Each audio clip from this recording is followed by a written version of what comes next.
मन की अशांति का क्या कारण है? क्या हमारा मन किसी और की वजह से अशांत है? क्या हमारा मन कुछ प्राप्त न होने की वजह से अशांत है? किस बात की वजह से हमारा मन अशांत है? किस बात की वजह से हमारा मन दुखी रहता है? एक बात याद रखें,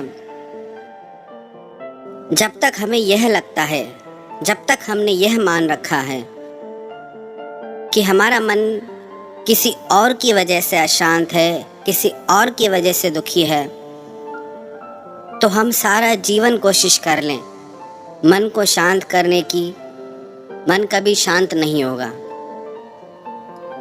क्योंकि एक व्यक्ति हमारे अनुकूल हो भी जाए, पर पूरी दुनिया हमारे मन के अनुकूल नहीं हो सकती। कोई न कोई ऐसा मिल ही जाएगा जो हमारे मन को अशांत कर देगा। अशांति हमारे व्यक्तित्व से आती है। जो हमारे भीतर होता है वही हमारे जीवन में आता है। एक गांव के बाहर एक महात्मा कुटिया बना के रहते थे।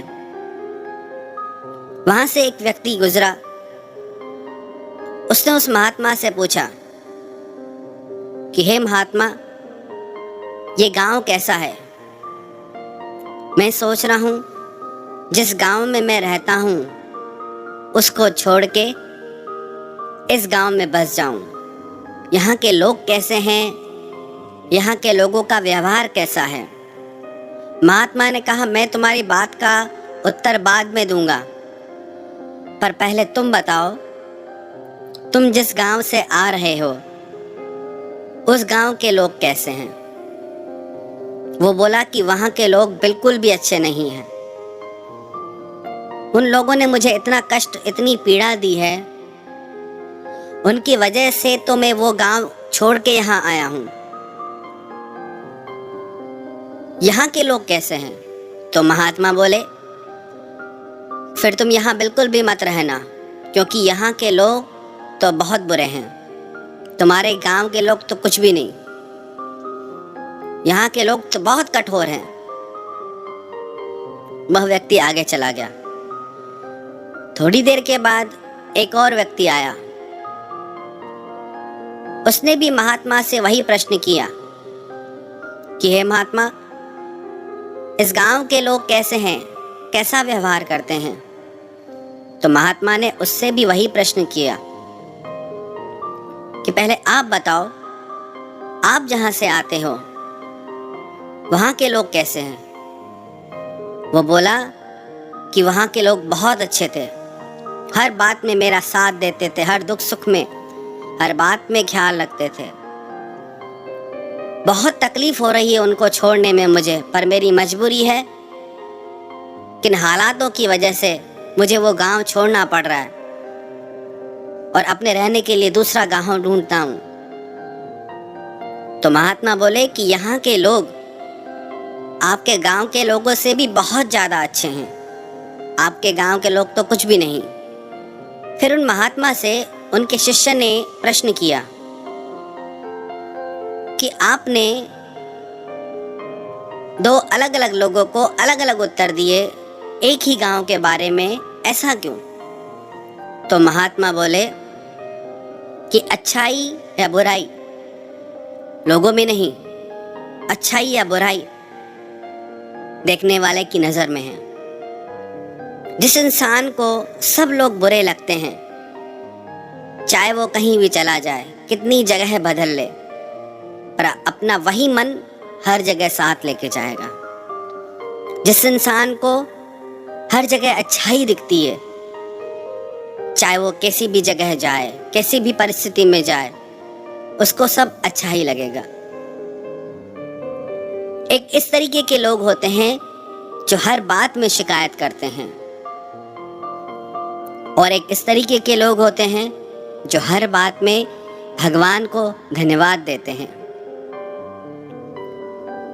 महाभारत की एक कथा है। भगवान कृष्ण ने दुर्योधन से कहा कि जाओ पूरे शहर में जाओ, कोई अच्छा व्यक्ति ढूंढ के लाओ जिसमें कोई भी दुर्गुण नहीं हो, कोई भी बुराई नहीं हो, पूरी तरह से अच्छाई भरी हुई हो जिसमें।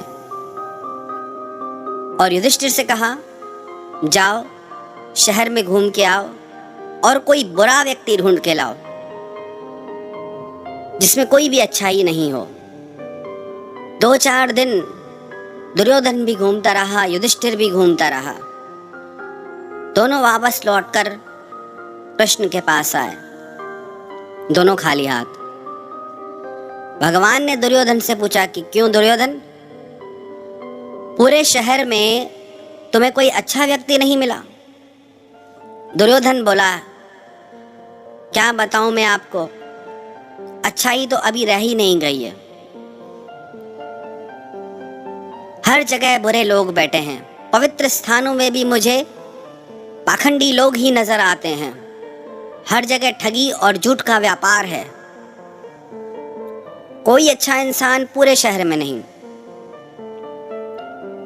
फिर युधिष्ठिर से भगवान ने पूछा कि क्यों युधिष्ठिर, तुम्हें पूरे शहर में कोई बुरा व्यक्ति नहीं मिला? बोला भगवान मैं जहां गया हर जगह लोग दान पुण्य कर रहे हैं, भगवत चर्चा कर रहे हैं, शास्त्रों का पाठ कर रहे हैं, जप चल रहा है, साधु महात्मा योग कर रहे हैं, ध्यान कर रहे हैं। कहीं कोई व्यक्ति ही नहीं दिखा जो पाप में लगा हो, अधर्म में लगा हो। तो भगवान कृष्ण ने दोनों को शिक्षा दी कि अच्छाई या बुराई शहर में नहीं, तुम लोगों की नजर में है।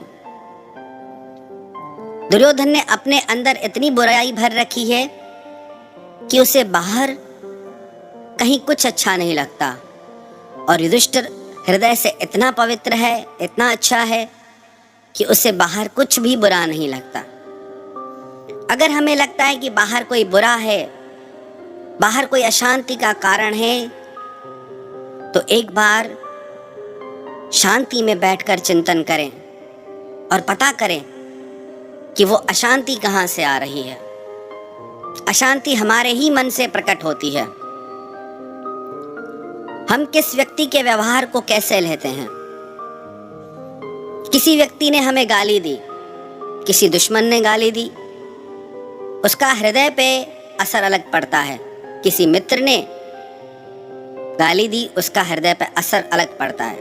अकेले में दी उसका असर अलग पड़ता है, सबके सामने दी उसका असर अलग पड़ता है। पीड़ा गाली में नहीं, कैसे दी गई, किसने दी, हमने कैसे ली, हम डिसाइड करने वाले हैं कि गाली किसने दी, कब दी, कैसे दी। तो आखिर में गाली लेने वाले हम, उसमें से अर्थ निकालने वाले हम, उससे मन को अशांत करने वाले हम।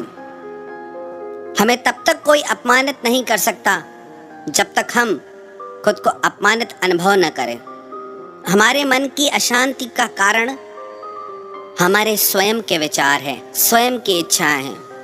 सबसे बड़ा जो अशांति का कारण हमारे मन में है वो तब होता है जब हमारी इच्छाएं पूरी नहीं होती, जब हमारी इच्छाओं के बीच में, कामनाओं के बीच में लोग और परिस्थितियां रुकावट बन जाती हैं। तब हमारा मन अशांत हो जाता है, दुखी हो जाता है। अगर हम अपने मन को हर परिस्थिति में कुछ अच्छा देखने की आदत डाल दें, हर चीज में कुछ अच्छा नजर आने लग जाए, तो हमारे मन की सारी अशांति दूर हो जाए। अगर हम मन को शांत करना चाहते हैं तो छोड़ दें अशांति को।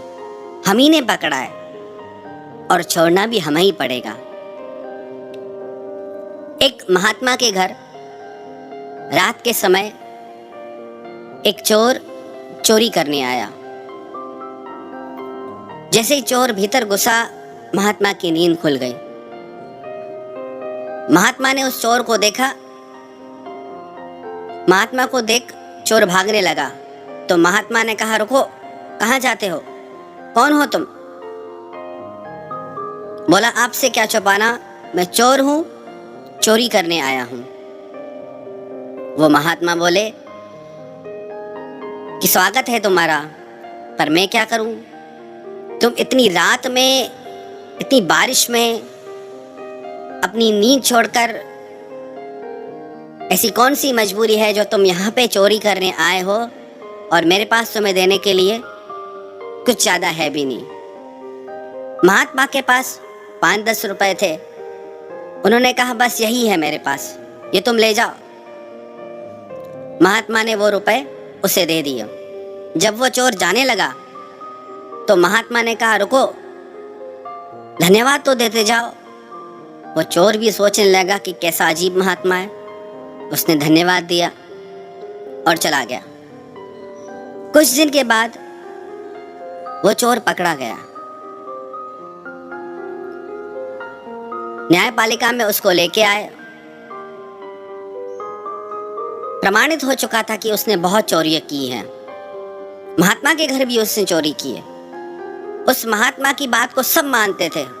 अगर वो महात्मा कह दे कि इस चोर ने उस महात्मा के घर चोरी की है, तो इस चोर को निश्चित सजा मिलेगी।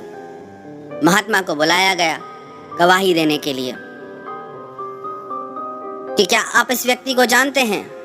महात्मा बोले हाँ मैं जानता हूं, ये मेरे मित्र हैं। उनसे पूछा गया कि क्या इस व्यक्ति ने आपके घर चोरी की?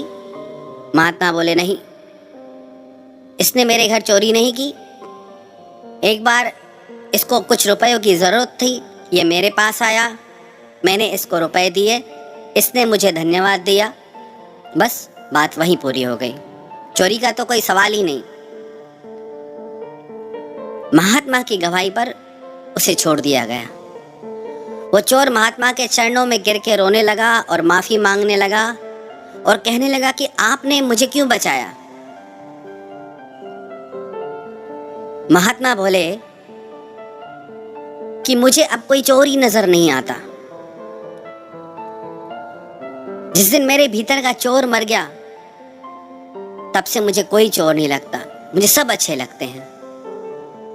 जब तक हमारे भीतर दुख का बीज है, अशांति का बीज है, पीड़ा का बीज है, तब तक बाहर लोग कैसे भी बदल जाएं, चीजें कैसे भी बदल जाएं, हम सुखी नहीं हो पाएंगे। और हम बाहर कितनी भी कोशिश कर लें, लोगों को, चीजों को नहीं बदल सकते। सारी दुनिया मिलके भी एक व्यक्ति को नहीं बदल सकती। पर यदि हम स्वयं को बदलें तो हमारा पूरा जीवन बदल जाएगा।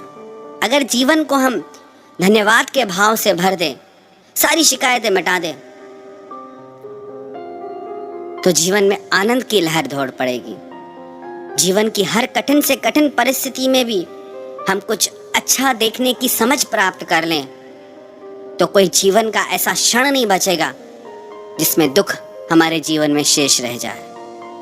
तो हमारे जीवन को, हमारे मन को यदि हम शांत बनाना चाहते हैं, आनंद पूर्ण बनाना चाहते हैं, तो हमें शुरुआत स्वयं से ही करनी होगी। हमारी यात्रा स्वयं से ही होगी।